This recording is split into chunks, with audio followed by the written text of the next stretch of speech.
দৈনিক প্রলয় পত্রিকার উদ্যোগে ইফতার মাহফিল অনুষ্ঠিত। রিপোর্ট শাহজালাল ভূঁইয়া উজ্জ্বল। রমজানের সুমিষ্ট স্নিগ্ধতায় ভ্রাতৃত্ব আর ভালোবাসার এক অপূর্ব মিলন মেলায় পরিণত হয়েছিল দৈনিক প্রলয় পত্রিকার উদ্যোগে আয়োজিত দোয়া ও ইফতার মাহফিল। দৈনিক প্রলয়ের উদ্যোগে ইফতার মাহফিল গতকাল বিকেল ৪ ঘটিকায় মতিঝিল কিচেন ইয়ার্ড রেস্টুরেন্টে অনুষ্ঠিত হয়। দৈনিক প্রলয় পত্রিকার ভারপ্রাপ্ত সম্পাদক মির্জা সোবেত আলী রাজার সভাপতিত্বে ও মোহাম্মদ মেহেদী হাসানের সঞ্চালনায় ইফতার মাহফিলে উপস্থিত ছিলেন দৈনিক প্রলয় পত্রিকার প্রতিনিধিগণ ও সমাজের বিভিন্ন শ্রেণী পেশার মানুষ, বিশিষ্ট ব্যবসায়ী, সাংবাদিক, পেশাজীবী সংগঠনের প্রতিনিধিরা।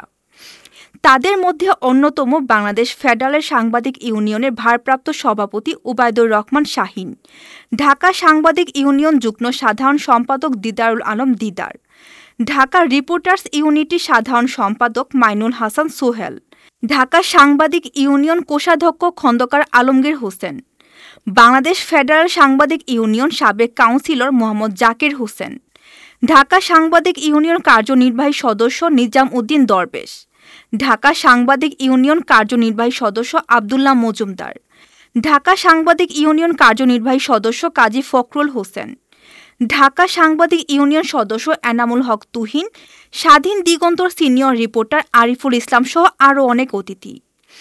ইফতারের পূর্বে বিশেষ মুনাজাত অনুষ্ঠিত হয়, যেখানে দেশ, জাতি, সমাজ ও সংবাদপত্রের উন্নতি, শান্তি, সমৃদ্ধি এবং সমগ্র মানবতার জন্য হৃদয় নিংড়ানো দোয়া করা হয়।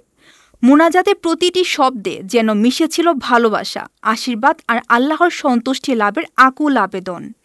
এই আয়োজন শুধু একটি ইফতার মাহফিল ছিল না, ছিল এক হৃদয়ের বন্ধন, ছিল এক ভালোবাসার মিলন মেলা, যেখানে একত্রিত হয়েছিল সমাজের বিভিন্ন স্তরের মানুষ, সকল ভেদাভেদ ভুলে একসঙ্গে এক অভিন্ন সুরে।